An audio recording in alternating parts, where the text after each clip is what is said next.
इस कार्यक्रम के प्रसारण पुण्यार्जक हैं श्री राजेंद्र प्रसाद जैन, श्रीमती ममता जैन, श्री प्रशांत जैन, श्रीमती दिव्या जैन, पारस जैन, श्री भरत जैन, श्रीमती सौम्या जैन एवं समस्त परिवार मुंबई। अपने परिणामों को उज्जवल बनाने वाला कौन होता है, उसकी क्या विशेषता होती है और उस भक्ति का फल वह क्या पाता है, ये सारा का सारा विषय आगम ग्रंथों में पढ़ने को मिलता है। आपने पढ़ा हो, स्वाध्याय यदि करते हैं तो उसके माध्यम से भली भांति ज्ञात हो सकता है। एक श्लोक जो कि आचार्य समंतभद्र स्वामी ने रत्नकर्ण श्रावकाचार्य के अंदर ये दिया है कि प्रभु की भक्ति करता है। कई लोग प्रभु की भक्ति करते हैं किंतु उस भक्ति का परिणाम एक सा निकल नहीं पाता। इसमें कारण क्या है? इसमें कारण और कुछ नहीं है, देश के अनुरूप ही उसका परिणाम निकलता है। आप ध्यान दें, और बीच में ये लोग खड़े होते हैं। हम ये कहना चाह रहे हैं, गुरुदेव ने भी कई बार ये विषय रखा है, वो ये है कि अपने परिणाम ही परिणाम के लिए कारण है। परिणाम के दो अर्थ होते हैं। एक परिणाम का अर्थ होता है भाव और एक परिणाम का अर्थ होता है रिजल्ट। तो अपने जो आत्मगत परिणाम है वही परिणाम अर्थात रिजल्ट के लिए कारण होता है। भक्ति करने वाले कई होते हैं और अपने ढंग से भक्ति में लीन होते हैं, किंतु अलग अलग रिजल्ट सामने आता है। इसलिए आता है उस भक्ति के माध्यम से पुण्य का संचय तो होता है, किंतु पुण्य के संचय में जमीन आसमान का अंतर देखने को मिलता है कि नारायण होता है, प्रतिनारायण भी होते हैं। इस प्रकार ये कुछ पद ऐसे हैं जिन पदों को प्राप्त करने के उद्देश्य को लेकर के भक्ति करता है। इसी को बोलते हैं निदान, भोगाकांक्षा निदानम ऐसा कहा। विषयों की अभिलाषा का नाम भावी भोगाकांक्षा निदानम ऐसा कहा। भावी भोगाकांक्षा तथा भविष्य में इस प्रकार के तप आदि के माध्यम से मुझे भोग्य सामग्री मिले, इस उद्देश्य को लेकर के भी तप और भक्ति आदि किए जाते हैं, किंतु उसका परिणाम ये निकलता है जो चाहता है वही वस्तु उसको मिलती है। क्योंकि उस तप अथवा भक्ति के माध्यम से कर्म को काटने के लिए उसने भक्ति नहीं की, किंतु उस भक्ति के माध्यम से वह संपदा को प्राप्त करने के लिए उसने भक्ति की है और इसके माध्यम से भी पुण्य का संचय उसने किया है। और वो भोग की संपदा सागरोपम आयु के लिए वह मिल सकती है, मिलती है। इस पुण्य को आगम ग्रंथों में ये संज्ञा दी है कि पापानुबंधी पुण्य। एक पापानुबंधी पुण्य हुआ करता है और एक पुण्यानुबंधी पुण्य हुआ करता है। और पुण्य संचय करने के लिए दोनों तत्पर हैं, दोनों तपस्या कर रहे हैं, किंतु एक के द्वारा पापानुबंधी पुण्य का संचय हो रहा है और एक के द्वारा पुण्यानुबंधी पुण्य का संचय हो रहा है। पुण्य का संचय तो दोनों कर रहे हैं, किंतु एक पुण्य वह है जो कालांतर में पतन के लिए कारण सिद्ध होता है, और एक साथ से पुण्य वह होता है जो उन्नति के लिए कारण होता है, उत्थान के लिए कारण होता है। तो ऐसी स्थिति में 63 शलाका पुरुष हुआ करते हैं, उसमें 24 तीर्थंकर आते हैं, 12 चक्रवर्ती आते हैं, नारायण आते हैं, प्रतिनारायण आते हैं, आदि आदि। तो इनमें नारायण और प्रतिनारायण जो पद है, ये पद निदान के माध्यम से ही प्राप्त होते हैं और फलस्वरूप उस पुण्य को अर्जित करके वह स्वर्गादिक में चला जाता है और वहाँ से इस धरती पर वह उतरता है और वह नारायण पद अथवा प्रतिनारायण पद को प्राप्त करता है। सोचने की बात है, एक ही परिवार में 2 भाई हैं, एक राम और एक लक्ष्मण। राम और लक्ष्मण, इन दोनों में अंतर कितना है? जमीन आसमान का अंतर देखने को मिलेगा। राम पुरुषोत्तम कहलाते हैं, पुरुषोत्तम पुरुष, किंतु लक्ष्मण की क्या दशा हुई? राम और लक्ष्मण में घनिष्ठ संबंध था, स्नेह था। राम बड़े भाई और लक्ष्मण अनुज है, किंतु एक का पतन और एक का उत्थान ऐसा क्यों? इसमें कोई दो राय नहीं, संदेह नहीं है। ये परिणामों की विचित्रता है। जो जिस प्रकार का परिणाम कर लेता है तो उस प्रकार के फल को वह स्वयं पाता है। राम मुक्त हुए हैं, किंतु लक्ष्मण कहाँ पहुँचा है? अधोगति का पात्र हुआ है। संस्कार किसके ऊपर कैसे पड़े? संयोग तो ये हुआ कि बड़े और छोटे भाई एक साथ रहते हैं, स्नेह के साथ जीवन व्यतीत किया जा रहा है। इसके बावजूद भी लक्ष्मण का पतन क्यों हुआ और राम का उत्थान क्यों हुआ, ये क्यों मत पूछो। पुण्य का अर्जन तो दोनों ने किए हैं, किंतु दोनों के पुण्य के अर्जन में जमीन आसमान का अंतर देखने को मिलता है।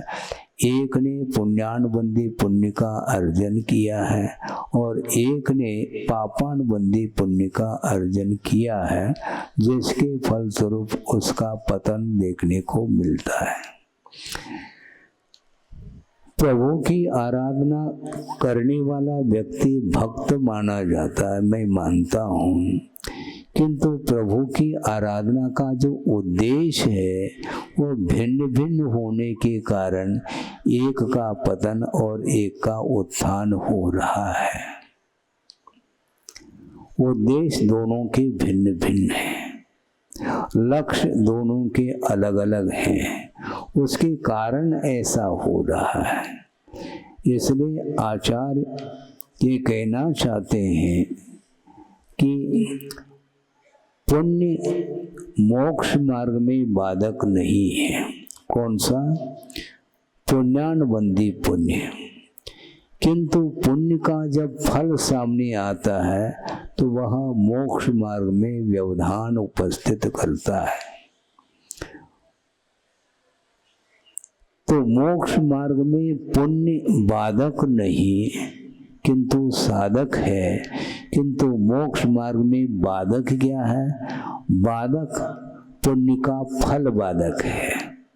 पुण्य बाधक नहीं, किंतु जो पुण्य का फल है वह मोक्ष मार्ग में बाधक सिद्ध होता है। इसलिए फल के प्रति इच्छा नहीं रखनी चाहिए, क्योंकि पुण्य का जो फल है, पुण्य का अर्जन तो विशुद्ध परिणाम के द्वारा हो रहा है, किंतु उसका फल का जो उपभोग किया जाता है उस समय एकांत रूप से पाप का आश्रय होता है। क्योंकि राग के बिना पुण्य के फल का उपभोग संभव नहीं है। इसलिए पुण्य का जो फल है वह ग्रहण करने योग्य नहीं है। पुण्य के माध्यम से पवित्रता आती है आत्मा में, किंतु जिस समय वह आत्मा अथवा जीव पुण्य के फल को भोगने के लिए वह तत्पर हो जाता है तो वह पाप का अर्जन करता है। इसलिए हमें पुण्य के फल से कोई प्रयोजन नहीं, किंतु पुण्य सहयोग प्रदान करता है मोक्ष मार्ग में। क्योंकि पुण्यानुबंधी पुण्य के माध्यम से विशिष्ट पुण्य का संचय करके वह मोक्ष मार्ग में आरूढ़ हो जाता है, तो वह उसका पुण्य साथ देता है। किंतु फल की इच्छा रखने वाला जो व्यक्ति होता है उसका पुण्य कभी भी साथ नहीं देता, क्योंकि साथ यदि जाता है तो वह पुण्य जाता है अथवा पाप जाता है। जो धर्म की उपासना करने वाला जीव है वह भवांतर में भी उस धर्म को अपने साथ ले जाता है और वहाँ से भी वापस आता है तो भी उसके लिए विशेष रूप से साधन सामग्री प्राप्त हो जाती है और उसकी रक्षा हर समय होती है। किंतु जो पाप का अर्जन करता है उसके लिए कोई भी साथ नहीं दे सकता। हाँ, ये बात अलग है, अतीत का कुछ पुण्य यदि मान लो अभी भी स्टॉक में है तो वह काम में आ सकता है। उसका पुण्य के माध्यम से उसका प्रभाव कुछ काल के लिए पड़ सकता है, किंतु वह पुण्यानुबंधी पुण्य जब समाप्त होता है तो वह पतन के लिए कारण बनता है। क्योंकि वह पतन के लिए इसलिए कारण बनता है क्योंकि पुण्य का जो फल है उसको दोनों हाथों से उसने भोगा है। पुण्य के फल को भोगने वाला व्यक्ति कभी भी उत्थान को प्राप्त नहीं हो सकता, ये आगम में साफ साफ लिखा हुआ है। इसलिए हमें पुण्य से नहीं बचना, किंतु पुण्य के फल से बचने का निरंतर पुरुषार्थ करना चाहिए। क्योंकि निदान के माध्यम से ही वह ऊपर पहुंच जाता है, कुछ पदों को प्राप्त कर लेता है, किंतु राग पूर्वक सागरोपम आयु तक पुण्य के फल को भोग करके वह एक इंद्रिय आदिक पद को भी पर्याय को भी प्राप्त कर सकता है, इसमें कोई शक नहीं है। तो इसलिए आकर्षण भोग्य सामग्री आकर्षक होती है, उससे आकर्षित होता चला जाता है संसारी प्राणी और वह जाल में फंस जाता है। विडंबना है ये कर्म का फल भोग रहा है निरंतर और कोई दूसरा फल नहीं दे रहा है। आचार्य ये कहना चाहते हैं, निजार्जितम कर्म विहाय देहिनो न कोपि कस्यापि ददाति किंचन। और आगे है निजार्जितम कर्म विहाय देहिनो न कोपि कस्यापि ददाति किंचन विचार यन्नेव अनन्य मानस परो ददाति इति विमुंच शेमुषीम। शेमुषी बोलते हैं बुद्धि को। इस प्रकार की बुद्धि को छोड़ो। कौन सी बुद्धि को छोड़ो? दूसरा मुझे सुखी बना रहा है, दूसरा मुझे दुखी बना रहा है। इस प्रकार की जो बुद्धि है ये विपरीत बुद्धि मानी जाती है। इसका विमोचन करना चाहिए, क्योंकि सुख दुख का अनुभव जो होता है वह दूसरा मुझे दे नहीं रहा, किंतु अपने ही द्वारा अर्जित जो पुण्य अथवा पाप कर्म है वही द्रव्य क्षेत्र आदि के निमित्त को लेकर के फल देते हैं। किंतु भीतर जो अंतरंग जो कर्म है, अंतरंग जो निमित्त है, उस ओर किसी की भी दृष्टि नहीं जाती, किंतु सामने जो व्यक्ति खड़ा है उसकी ओर दृष्टि जाती है। यह मेरे लिए बंधु है, मित्र है, और यह मेरे लिए शत्रु है। इस प्रकार के उसके अंदर भाव जो जागृत हो रहे हैं वह अंतरंग निमित्त की ओर दृष्टि नहीं रखने के कारण वो दूसरे के लिए शत्रु और मित्र मान रहा है, जबकि शत्रु और मित्र पर वस्तु पर व्यक्ति नहीं हो सकता। एक निमित्त फल देने में वह निमित्त बन सकता है या अलग वस्तु, किंतु वस्तुतः अंतरंग कर्म के उदय के कारण ही संसारी प्राणी सुख और दुख का अनुभव करता है। इस प्रकार वह कौन जानता है? सम्यक दृष्टि जान सकता है। और सम्यक दृष्टि में भी जो संयमी होता है, वीतरागी होता है, राग की भूमिका से जो ऊपर उठा हुआ होता है, उसी की दृष्टि में ये बात आती है कि वस्तुतः मेरी द्वारा किया हुआ जो कर्म है वो कभी भी निरर्थक जा नहीं सकता, इसलिए वही कर्म मेरे लिए दुख दे रहा है। इस प्रकार वह चिंतन करता रहता है। विपाक विचय धर्म ध्यान का भी प्रसंग आगम ग्रंथों में आता है। उसका अर्थ भी यही है कि विपाक का अर्थ होता है फल। किसका फल? कर्म के फल के बारे में सोचना। किंतु ये ध्यान रखो, कर्म के फल के बारे में चिंतन करने वाला व्यक्ति वह मिथ्यात्व की भूमिका में भी कर सकता है, ज्ञान प्राप्त कर सकता है, ये अलग वस्तु। किंतु विपाक विचय धर्म ध्यान का स्वामी कौन होता है? तो आचार्य कहते हैं कम से कम उसको देश संयमी होना चाहिए। कम से कम वह अनुवृत्ति हो अथवा महावृत्ति हो, उसी की दृष्टि में वह ये विचार आ सकते हैं और वह धर्म ध्यान कर सकता है।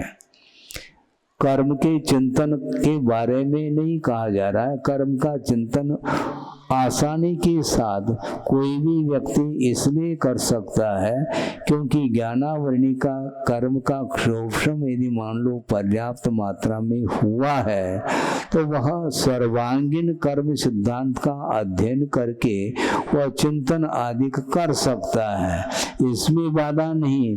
किंतु इतने चिंतन मात्र से वह विपाक विचय धर्म ध्यान का स्वामी नहीं हो सकता है, क्योंकि ज्ञान के माध्यम से चिंतन करना अलग वस्तु, किंतु जिस समय कर्म का उदय होता है, पुण्य अथवा पाप कर्म का उदय, उस समय कर्म का चिंतन सार्थक सिद्ध होता है। तीव्र कर्म का उदय आ गया तो दूसरे के ऊपर वह टूट पड़ रहा है, और जब तीव्र कर्म का उदय नहीं था उस समय वह कर्म का चिंतन भी कर रहा था। चिंतन करने के लिए जब अनुकूलता मिलती है तो बहुत आसानी से चिंतन किया जा सकता है, कर्म सिद्धांत, जीव सिद्धांत आदि का। किंतु जिस समय तीव्र कर्म का उदय आता है उस समय चिंतन करने के लिए अवसर प्राप्त नहीं होता, बल्कि तीव्र पुण्य कर्म का जब उदय आता है उस समय फल उपस्थित होता है तो वह भोगने के लिए आतुर होता है, और तीव्र पाप कर्म का उदय आता है उस समय वो दूसरे व्यक्ति के ऊपर टूट पड़ता है, क्रुद्ध हो जाता है। ये सारा सारा विषय क्यों इस प्रकार होता है, इसमें यही एकमात्र कारण है कि संयम धारण नहीं करने के कारण, संयम की भूमिका में नहीं आने के कारण ही उसकी दृष्टि हमेशा दूसरे की ओर जाती है, किंतु वह उस समय ये नहीं सोच पाता कि हमारा तीव्र कर्म का उदय है। पुण्य कर्म का उदय है तो वो मानता है हमने पुण्य किया है इसलिए उदय आया है, इसमें दूसरे का कोई हाथ नहीं है।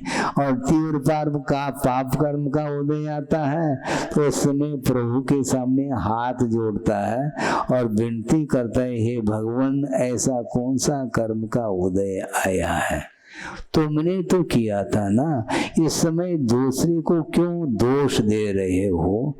दूसरे को अपराधी मानने वाला व्यक्ति वह स्वयं अपराधी सिद्ध होता है, ये सिद्धांत है बंधु, ध्यान रखें। अपराध स्वयं करो और दूसरे के ऊपर और आरोपित करो उस अपराध को, तो इससे बढ़कर के और कोई भी असत्य का सहारा नहीं हो सकता। ये असत्य के कारण ही वह संसारी प्राणी सत्य से दूर होता चला जाता है, जबकि सत्य का अवलंबन लेता है तो निश्चित रूप से विजय प्राप्त होता है।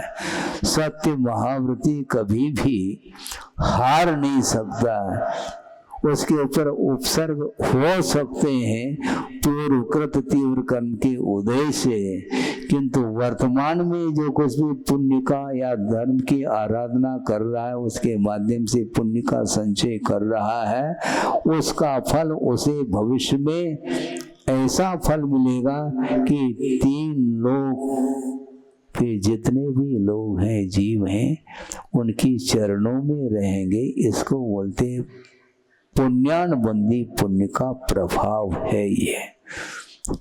लेकिन ये केवल जो ना बातों में ये रह जाता है, वह श्रम करके धर्म की आराधना हृदय से करके पुण्य का संचय नहीं कर पाता, बल्कि पुण्य संचय करने के लिए धर्म की आराधना नहीं होती, किंतु पाप कर्म के क्षय करने के लिए ही धर्म की आराधना की जाती है।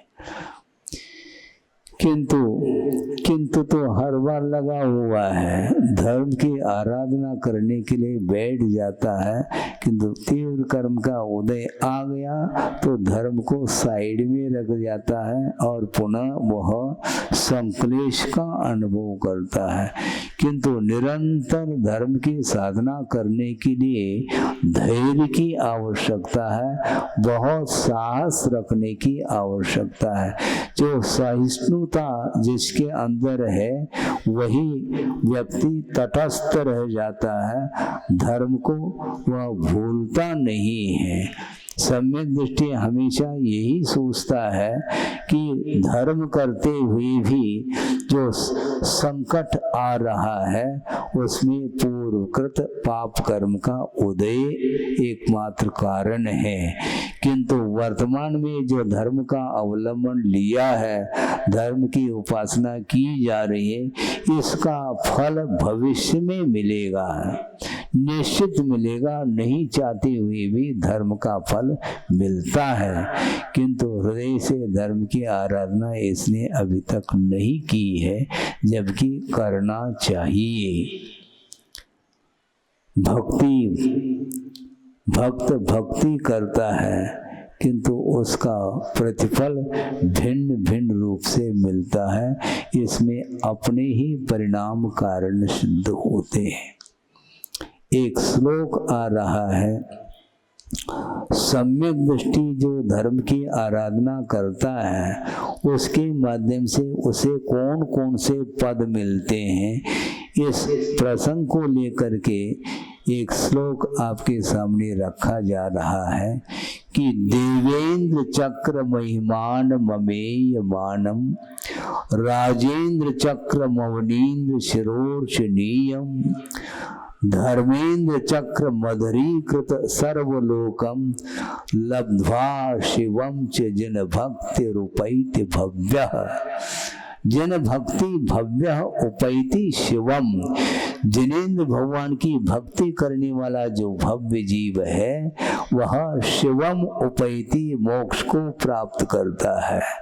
किंतु मोक्ष को प्राप्त करने के पूर्व में और कौन कौन से पद को प्राप्त करता है तो उल्लेख किया है देवेंद्रम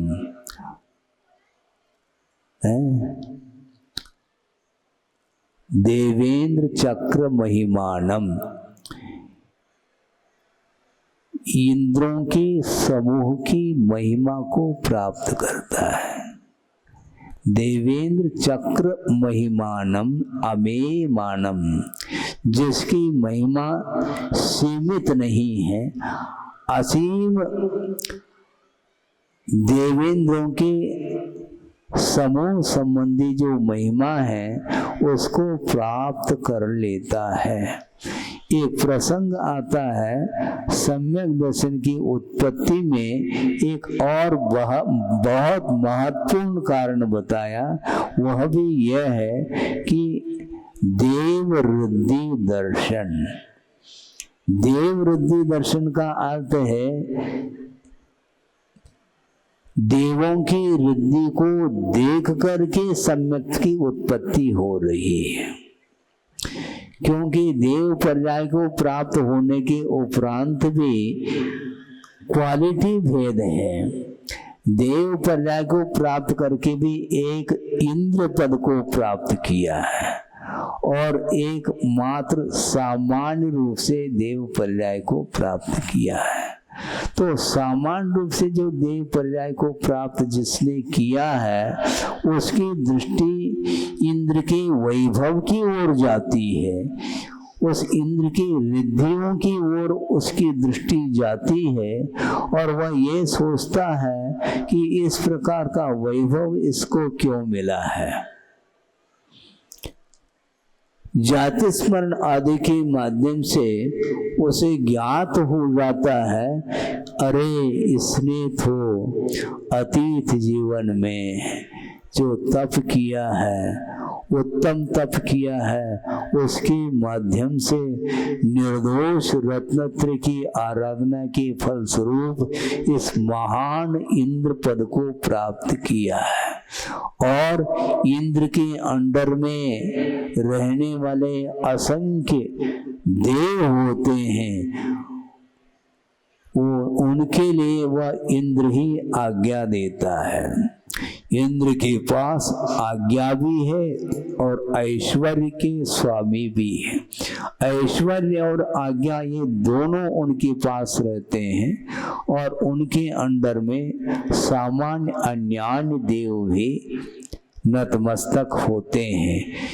इस वैभव को, इन रिद्धियों को देख करके जो सामान्य देव होता है वह सोचता है कि यह वस्तुतः धर्म का प्रभाव है, धर्म की महिमा है, इसलिए इनके लिए इस प्रकार की रिद्धियां प्राप्त हुई हैं, इंद्र पद को प्राप्त किया है।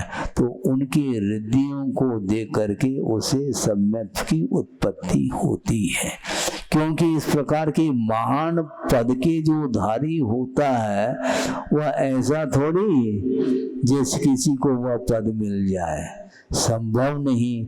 जिन्होंने उत्तम त्याग किया था, उत्तम तप किया था, तप किसको बोलते हैं? इच्छा की निरोध का नाम तप है। और किसी भी प्रकार से लोकेशना आदि ख्याति लाभ पूजा आदि से दूर रह करके जो इच्छा को रोकने का पुरुषार्थ करता है उसका सम्यक तप माना जाता है। वो समीचीन तप के फल स्वरूप इस प्रकार के महान महान इंद्र आदि पद प्राप्त हो जाते हैं, जिसकी महिमा का वर्णन करना कठिन है। गणधर परमेष्ठी भी इस महिमा का वर्णन करते करते थक सकते हैं।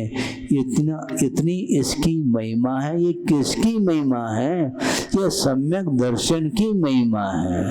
सम्यक दर्शन के 7 रत्नत्रय की आराधना करने से इस प्रकार का पुण्य का संचय हो जाता है और वहां पर इंद्रादिक पद को प्राप्त कर लेता है। देवेंद्र चक्र महिमानम अमेयमानम।